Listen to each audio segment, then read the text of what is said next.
Hello everyone, welcome back to my YouTube channel science learning academy. मैं हूं आपके educator Neha Saini. तो आज हम पढ़ने वाले हैं आपका डीएनए, जीन एंड क्रोमोसोम क्या होते हैं। ठीक है, तो सबसे पहले मैं आपसे बात करूंगी डीएनए के बारे में। डीएनए के ऊपर मैंने ऑलरेडी एक वीडियो बना दी है जो कि आपको डिस्क्रिप्शन बॉक्स के अंदर मिल जाएगी। उम्मीद करती हूँ आप सभी इस लेसन को पढ़ने से पहले उस वीडियो को ज़रूर देखेंगे। ठीक है, तो सबसे पहले मैं आपको डीएनए का छोटा छोटा बता देती हूँ। What is DNA. देखो, डीएनए की फुल फॉर्म क्या होती है? Deoxy ribose nucleic acid. ठीक है, ये क्या होता है? एक ऐसा मॉलिक्यूल होता है जो कि जेनेटिक इन्फॉर्मेशन को कंटेन करता है किसी भी ऑर्गेनिज्म की, और from one generation to another generation उन एन इन्फॉर्मेशन को पास ऑन करता है। ठीक है, ये क्या होता है? हर एक सेल्स के अंदर ये पाया जाता है। और डीएनए बेसिकली बहुत इंपॉर्टेंट रोल प्ले करता है हमारी सेल के अंदर, क्योंकि जितना भी प्रोटीन फॉर्म होने हैं, जो भी हमारी सेल के ग्रोथ के लिए, डेवलपमेंट के लिए जितने भी फंक्शंस होने हैं, उन सभी को इंस्ट्रक्ट करता है कौन? आपका डीएनए। ठीक है, तो डीएनए बहुत इंपॉर्टेंट रोल प्ले करता है हमारे सेल के लिए और हमारी लाइफ के लिए भी। ठीक है, सो डीएनए जो सबसे पहले आइडेंटिफाई किया था वो फेंड्रिक मिशन ने किया था। और जो डबल हेलिकल स्ट्रक्चर है इसकी, ठीक है, ये जो डबल हेलिकल स्ट्रक्चर आपने अभी देखी है, ये किसने दी है? वॉटसन एंड क्रिक ने दी थी। ठीक है, कौन से ईयर में? 1952 के अंदर।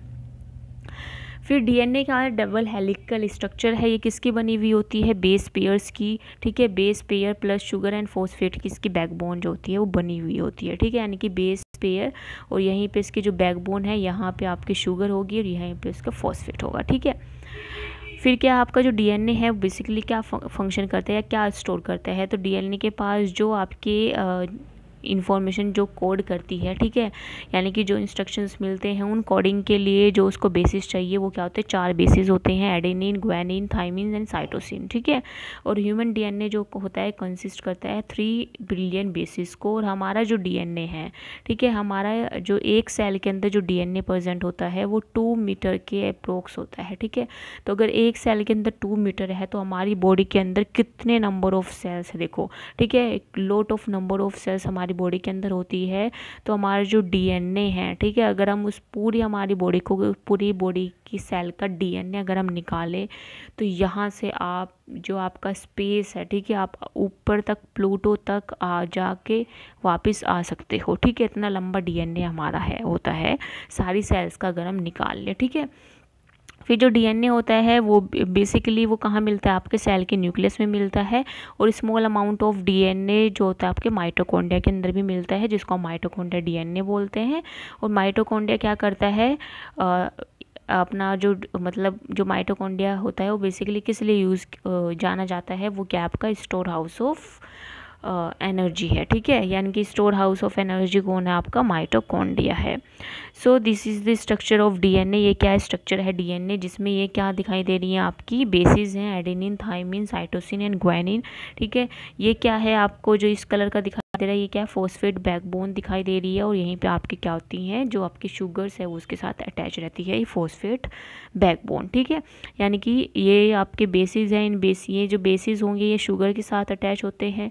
ठीक है, राइबोस शुगर होती है, उस राइबोस शुगर के साथ आपका कौन अटैच है? ये आपके बेसिस, और इस बेसिस के साथ आपका फॉस्फेट ग्रुप अटैच होता है। ठीक है, तो ये क्या एक स्ट्रक्चर है डीएनए की। अब आते हैं आपके मेन टॉपिक सेकंड पे, जीन क्या होते हैं। देखो, अभी तक हमने डीएनए की बात की। भाई डीएनए जो हमारी जेनेटिक मटेरियल कहलाता है और जितनी भी इंफॉर्मेशन है उसको कैरी ऑन करता है, और हमारी सेल को इंस्ट्रक्ट करने का भी काम करता है कि कौन सा प्रोटीन वहाँ पे फॉर्म होना है, क्या सिंथेसाइज होना है, क्या नहीं होना है। इन सभी के इंस्ट्रक्शंस कौन देता है? आपका डीएनए देता है। ठीक है, लेकिन अगर आप इस डीएनए को और पास से देखो, ठीक है, आपने इस डीएनए को और पास से देख लिया, यानी कि सिर्फ आप ये वाला सेगमेंट अगर आप देख रहे हो, ठीक है, ये जो आपका डीएनए है तो ये क्या है? डिफरेंट फ्रेगमेंट से मिलके बना हुआ है। ये मैंने इसको ऐसे कट कर दिया, तो ये क्या है? ये एक फ्रेगमेंट ये हो गया, दूसरा ये हो गया, तीसरा ये हो गया, चौथा ये हो गया। ठीक है, अब मैं इसका एक फ्रेगमेंट देखने वाली हूँ। ये देखिए, अब मैं इसका एक फ्रेगमेंट देख रही हूँ, ये वाला। ठीक है, तो आज जब आप इस डीएनए के जो छोटे फ्रेगमेंट्स को देख रहे हो, ठीक है, ये जो फ्रेगमेंट्स हैं, जब आप इन फ्रेगमेंट्स को देख रहे हो तो इन्हीं फ्रेगमेंट्स को हम बोलते हैं क्या? जीन। ठीक है, यानी कि डीएनए से छोटे कौन है आपके जीन्स, यानी कि डीएनए के अंदर क्या प्रेजेंट होते हैं, जीन्स प्रेजेंट होते हैं। ओके, तो जीन्स क्या होते हैं, a gene is a basic physical and functional unit of heredity. ये क्या होती है, basic physical and functional unit है किसकी, हेरिडिटी की। ठीक है, जीन किसके बने हुए हैं, डीएनए के बने हुए हैं। ये आपका क्या है, डीएनए है। ठीक है, तो जब आप इस डीएनए के एक छोटे से पार्ट को या छोटे से फ्रेगमेंट को देखोगे, ठीक है, इस छोटे से फ्रेगमेंट को देखोगे तो ये छोटे छोटे जो फ्रेगमेंट्स हैं डीएनए के, ये किससे मिलके बने हुए हैं, ये सभी आपके जीन से मिलके बने हुए हैं। ठीक है, यानी कि इन फ्रेगमेंट्स को हम क्या बोलते हैं, जीन बोलते हैं। ओके, सो जो आपका ये डीएनए है, ये जो डीएनए है ये किससे मिलके बना हुआ है, जीन से मिलके बना हुआ है। ठीक है, तो डीएनए कौन बड़ा होगा, डीएनए एंड जीन में, डीएनए आपका बड़ा होगा किससे, आपके जीन से। ठीक है, क्योंकि छोटे छोटे, जैसे कि आपकी जो सेल है, आपकी सेल से क्या बना हुआ है, टिश्यू बना हुआ है। ओके, एक group of cell is called tissue. तो आपकी सेल इसमें कौन हो गई, जीन हो गई। ठीक है, अगर हम एग्जाम्पल में देखें, जीन क्या हो गई, आपकी सेल हो गई, और ये जो ग्रुप ऑफ जीन्स हैं इनको हम क्या बोल रहे हैं, आपका डीएनए बोल रहे हैं। ठीक है, लेकिन हम इसमें जो, अगर हम जेनेटिक जो साइंटिफिक लैंग्वेज में अगर हम बात करें तो जीन्स क्या होते हैं, genes are the physical and functional unit of heredity होते हैं, और दीज आर द सेगमेंट्स या फ्रेगमेंट्स ऑफ डीएनए। ठीक है, ये क्या होते हैं, फ्रेगमेंट्स होते हैं डीएनए के आपके।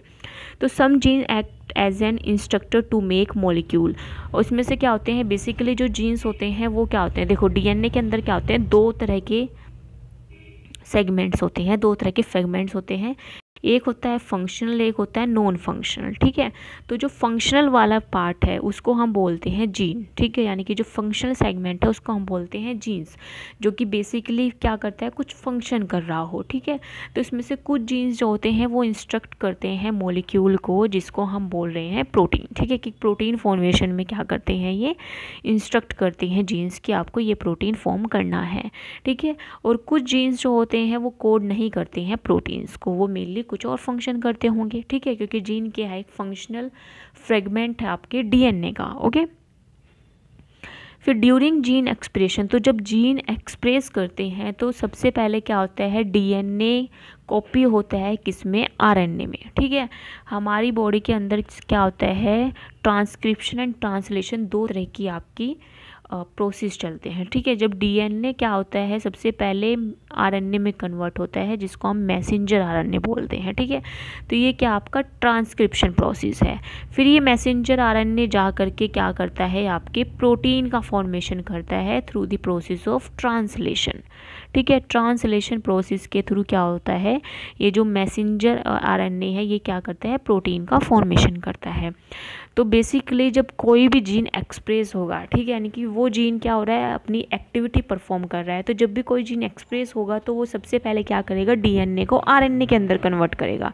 ठीक है, अब आगे कंडीशन पे मैटर करता है कि ये आरएनए डायरेक्टली फंक्शन कर रहा है या फिर ये एज एन इंटरमीडिएट की तरह काम करके आगे प्रोटीन का फॉर्मेशन करवा रहा है। ठीक है, ये डिपेंड करता है किस पे, आपके आरएनए पे, और आपकी जो उस टाइम पे जो आपका रिक्वायरमेंट है उसके ऊपर। ठीक है, तो जीन क्या होगा, जीन सबसे पहले, अगर जीन आपका क्या होगा, ट्रांसक्रिप्ट होगा, या जीन आपका जब एक्सप्रेस होगा तो सबसे पहले क्या करेगा, वो आपका जो डीएनए है उसको आरएनए के अंदर कन्वर्ट करेगा।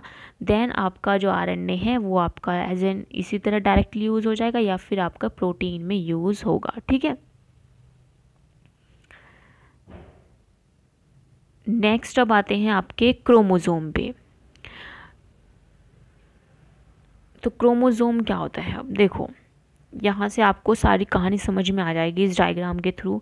ये क्या आपकी सेल है, ठीक है, इस सेल के अंदर क्या है, न्यूक्लियस है, और इस न्यूक्लियस के अंदर आपको एक चीज़ और दिख रही होगी, ये देखिए, ये क्या है, आपके क्रोमोसोम्स है, एक्स लाइक स्ट्रक्चर, जिनको हम क्या बोल रहे हैं, क्रोमोसोम्स। ठीक है, अब जब आप इस सेल को देख रहे हैं जिसके अंदर ये क्रोमोसोम्स प्रेजेंट हैं, ठीक है, तो ये सेल है, इसके अंदर न्यूक्लियस है, इस न्यूक्लियस के अंदर क्या है, क्रोमोसोम प्रेजेंट है। होता क्या है, देखो सबसे पहले क्या होता है, ये आपका जो डीएनए है, ठीक है, ये डीएनए है, ये डीएनए आपका, क्योंकि 2 मीटर का डीएनए है, ठीक है, 2 मीटर का डीएनए छोटी सी सेल के अंदर उसको फिट करना है। तो ये जो डीएनए है ये क्या होता है, आपके जो आपका जो प्रोटीन है, हिस्टोन प्रोटीन है, ठीक है, ये जो डीएनए है ये क्या हो जाता है, कंप्रेस हो जाता है। किसके ऊपर, आपके हिस्टोन प्रोटीन के ऊपर, ठीक है। यानी कि जो हिस्टोन प्रोटीन है उसके अराउंड क्या हो जाता है, ये कॉइलिंग कर लेता है, यानी कि कंप्रेस हो जाता है, ठीक है। ये जो डीएनए है इस सेल के अंदर फिट होने के लिए इसको किस में रहना पड़ेगा, कंप्रेस फॉर्म में रहना पड़ेगा, ठीक है। अब मान लो कि आपके पास बहुत सारा सामान है, अगर आप उसको ऐसे ही बिखेर दोगे तो उस पूरा जो सामान है वो तो आप उस रूम में नहीं रख पाओगे, लेकिन अगर आप उसको ऑर्गेनाइज्ड और कंप्रेस तरीके से रखोगे तो वो जो सामान है वो आराम से आपके जो रूम है उसमें बहुत ईजिली फिट हो जाएगा, ठीक है। तो ये भी ऐसे ही है, जो आपका डीएनए है ये भी क्या होता है, ये कंप्रेस होता है, ठीक है। ये क्या हो गया, ये जो डीएनए था ये क्या था, डबल हेलिकल स्ट्रक्चर थी, अब ये क्या हो गई, कंप्रेस होकर के इस तरह की कॉइल्ड फॉर्म में आ गई, ठीक है। तो ये जो कॉइल्ड फॉर्म में अब जो आपकी स्ट्रक्चर आई है, ये देखिए जो कॉइल्ड फॉर्म में आपकी जो स्ट्रक्चर आई है इसी को हम बोलते हैं आपका क्रोमोसोम, ठीक है। तो क्रोमोसोम क्या है, क्रोमोसोम आपका जब हिस्टोन प्रोटीन के ऊपर आपका जो डीएनए है वो कॉइल्ड हो जाता है उसको हम बोल देते हैं क्या, क्रोमोसोम, ठीक है। अब देख लेते हैं क्रोमोसोम क्या होते हैं। Each chromosome is made up of DNA tightly coiled many times around a protein called histone protein, ठीक है। अब क्या होता है, जो आपका डीएनए है वो क्या होता है, हिस्टोन प्रोटीन के ऊपर टाइटली कॉइल्ड हो जाता है। उस टाइटली कॉइल्ड स्ट्रक्चर को ही हम क्या बोलते हैं, आपके क्रोमोसोम्स बोलते हैं, ठीक है। So DNA and histone protein are packed together into structure जिसको हम बोल रहे हैं क्रोमोसोम। उसकी जो स्ट्रक्चर होती है वो किस शेप की होती है, एक्स शेप्ड की होती है। बेसिकली ह्यूमन क्रोमोसोम्स दो तरह के होते हैं, ऑटोसोम्स एंड सेक्स क्रोमोसोम, ठीक है। हमारी बॉडी के अंदर 46 क्रोमोसोम पाए जाते हैं, ठीक है। 46 क्रोमोसोम होते हैं जिसमें आपके 22 पेयर क्या होते हैं, ऑटोसोम होते हैं, और 1 पेयर ऑफ क्रोमोसोम क्या होता है, आपका सेक्स क्रोमोसोम होता है, ठीक है। जिसमें क्या होता है, मेल है तो क्या होगा, अगर मेल है तो क्या होगा, एक्स एंड वाई होगा, ठीक है। और अगर फीमेल है तो एक्स एंड एक्स होगा, ठीक है। ये क्या होते हैं, सेक्स क्रोमोसोम्स होते हैं। So at the time of cell division के टाइम पे क्या होते हैं, ये जो आपके क्रोमोसोम्स हैं ये क्या होते हैं, सेपरेट आउट होते हैं, और जो डॉटर सेल फॉर्म होती है उसके अंदर ये जा करके अपना एक डिप्लॉयड स्ट्रक्चर फॉर्म कर लेते हैं, ठीक है। यानी कि इसी के थ्रू क्या होती है, आपकी जो ये जेनेटिक इन्फॉर्मेशन है वो कहाँ होती है, ट्रांसमिट होती है one generation to next generation, ठीक है, इन्हीं क्रोमोसोम की हेल्प से। तो जैसे कि अब आपको समझ में आ गई होगी पूरी हिस्ट्री कि सबसे बड़ी स्ट्रक्चर क्या है, वो क्या आपकी क्रोमोसोम है, ठीक है। सबसे बड़ी स्ट्रक्चर क्या है, क्रोमोसोम है। क्रोमोसोम कहाँ प्रेजेंट है, आपके सेल के न्यूक्लियस के अंदर प्रेजेंट है, ठीक है। सेल के न्यूक्लियस के अंदर अगर आप कॉइल्ड स्ट्रक्चर और टाइटली पैक स्ट्रक्चर देख रहे हो और एक्स शेप्ड की है, वो क्या है, क्रोमोसोम है। फिर क्रोमोसोम को अगर हम माइक्रोस्कोपिक देखें, यानी कि क्रोमोसोम के अंदर अगर हम और उसको एनलाइटन करके देखें तो आपको क्या दिखेगा, ये जो कॉइल्ड स्ट्रक्चर है ये किस में दिखेगी, आपको डबल हेलिकल स्ट्रक्चर यानी कि डीएनए की फॉर्म में, ठीक है। ये जो कॉइल्ड स्ट्रक्चर है वो किस फॉर्म में दिखेगी, अब आपको थोड़ी सिंपलर फॉर्म में, जिसको हम बोल रहे हैं डीएनए। अब आप इस डीएनए को भी और इसको पास ऑन करके देखो या और माइक्रोस्कोपिक स्ट्रक्चर से देखो, ठीक है, तो आपको क्या दिखाई देगा, आपको क्या दिखाई देंगे, जीन्स, ठीक है, जो क्या है डीएनए के फ्रेगमेंट्स हैं। तो सबसे पहले क्या है आपका क्रोमोसोम, जो कि टाइटली पैक स्ट्रक्चर है। अब इस क्रोमोसोम को जब आप देखोगे तो इसके अंदर आपको क्या दिखेगा, डीएनए दिखेगा, ओके। और जब आप डीएनए को देखोगे माइक्रोस्कोप के अंदर तो आपको क्या दिखेंगे, जीन्स दिखेंगे, ओके। तो gene is the smallest and basic unit of heredity, ठीक है। जो जीन होते हैं वो स्मॉलेस्ट एंड बेसिक यूनिट होती है हेरिडिटी की, ठीक है। और जीन से मिल करके क्या बना हुआ है, डीएनए, और डीएनए से मिल करके क्या बना हुआ है, जो ये कॉइल्ड स्ट्रक्चर है, ठीक है, जो डीएनए जो ये टाइटली पैक्ड स्ट्रक्चर है हिस्टोन के ऊपर, ठीक है, उससे मिल करके क्या बना हुआ है, आपका क्रोमोसोम बना हुआ है। और ये जो क्रोमोसोम है ये ही आपका हेल्प करेगा किस में, जो आपकी genetic information one generation to next generation pass on हो रही है ड्यूरिंग सेल डिवीजन। ये जो सेक्स क्रोमोसोम्स होते हैं, ठीक है, ये क्या करते हैं at the time of cell division, ये जो क्रोमोसोम्स हैं अपने क्या होते हैं, पास ऑन करते हैं इन्फॉर्मेशन को, ठीक है। जैसे कि न्यू डॉटर सेल अगर किसी अगर न्यू मान लो ये क्या है, पेरेंट सेल है, ठीक है, और पेरेंट्स में तो 50-50% चांसेस होते हैं बॉय के एंड गर्ल के, ठीक है। तो अगर बॉय है तो उसमें जो एक्स होगा वो किसका होगा, मदर का होगा, और जो वाई होगा वो किसका होगा, फादर का होगा, ठीक है। ऐसे ही क्या गर्ल के अंदर एक्स किसका होगा, मदर का होगा, और एक एक्स किसका होगा, फादर का होगा, ठीक है। तो फादर की कुछ इन्फॉर्मेशन, मदर की कुछ इन्फॉर्मेशन मिल करके क्या बना रही है, एक गर्ल को बना रही है, और फादर की कुछ फादर का जो वाई क्रोमोजोम है और मदर का जो एक्स क्रोमोजोम है वो मिल करके क्या बना रहा है, एक बॉय को बना रहा है, ठीक है। तो कहीं ना कहीं आपके जो पेरेंट्स की इन्फॉर्मेशन है वो किसके अंदर आ रही है, न्यू वंस के अंदर, न्यू जनरेशन के अंदर ट्रांसफ़र होती है इसी के थ्रू, ठीक है। तो ये था आपका topic gene, DNA and chromosome. I hope आपको ये वीडियो पसंद आई होगी। अगर आपको ये वीडियो पसंद आई है, समझ आई है, तो लाइक कीजिए और लोगों तक शेयर कीजिए और चैनल को ग्रो करने में हेल्प कीजिए, सब्सक्राइब कीजिए। ओके, सो मिलते हैं नेक्स्ट सेशन में। So if you like it तो और लोगों तक शेयर ज़रूर करना। बाय बाय एवरीवन, मिलते हैं नेक्स्ट क्लास में।